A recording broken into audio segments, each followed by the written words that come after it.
Hi, I'm Tim Carter from AsktheBuilder.com, and I want to show you something really neat on a construction site. It's a pocket door that's installed, basically the hardware, but the drywall hasn't been put on the walls yet. So you get to see all the parts. Let's take a look right now.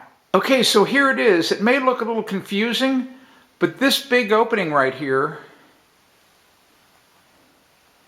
this is a doorway, and of course these are regular wall studs right here. You can see a regular 2x4 wall stud, but look at these funny little studs right here. You know, they're wood, but then they're wrapped in metal, and if you look down here, yeah, it kind of creates a channel. Well, guess what? These right here, these are the wall studs that create the pockets. So you can imagine when drywall is put from here, you know, over to here, you know, you've got a solid wall, but guess what? My hand can fit, you know, in between this gap right here, and this is what creates the pocket where the door will actually slide in and out of. The door will go in and out like this. All right, so what are the parts of a pocket door? Well, up here, you'll notice this is the track.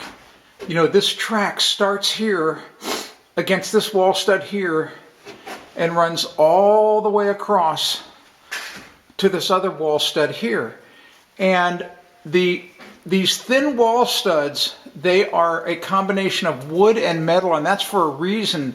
The metal helps keep the wood straight so that these never bow. The last thing you want to happen is you wouldn't want these things to bow in like this. If you could imagine, if they bowed in, it would squeeze and rub against the door. So the steel keeps them nice and straight for many, many years. Also, the back of the steel here, when a drywall installer, if he puts a screw that was too long, if this was just a piece of wood, the screw would go through and stick into the pocket like my finger, and that might scratch the door. So the steel also ensures that no screws will get into the pocket that might scratch the door. Now, how is the door suspended, you know, from the track? Well, it's these really, really cool little trolleys that slide. And what makes this so unique, in other words, why will the door never come off the track? Here's why. Look at this. I can take this trolley out, and this trolley is a 3-wheel design. Look at that. There's 3 wheels and nylon, beautiful, nice nylon rollers with really good ball bearings.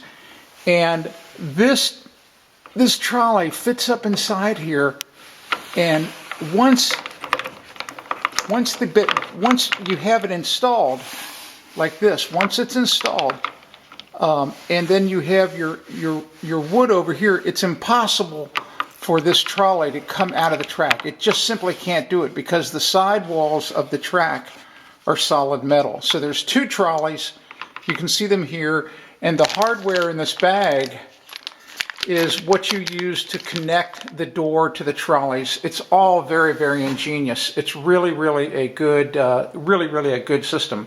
But those are the components. And to keep a pocket door nice and straight, the way you install is you have to chalk lines on the floor. See these chalk lines? And you just make sure that the wall studs are on the chalk line, which you can see they are, and they connect with a nice little metal bracket. And then the studs at each end, this wall stud here, it needs to be plumb, and the wall stud here at the other end of the door needs to be plumb. And if you do that, and because this track is straight, the pocket door is going to be straight for many, many years, and you're not going to have any trouble. So that's basically it. That's the quick overview of a pocket door, of you know, the different parts. And as far as the step-by-step instructions, really pretty easy to do. And by the way, make sure you do read the instructions and take the time to get all your dimensions right, you know, so that everything works out perfectly. It's really pretty simple to install a pocket door. Just make sure that the opening is square, plumb, and it's in the same plane. That's important. I'm Tim Carter for AsktheBuilder.com. If you want to discover more home improvement tips, go to AsktheBuilder.com.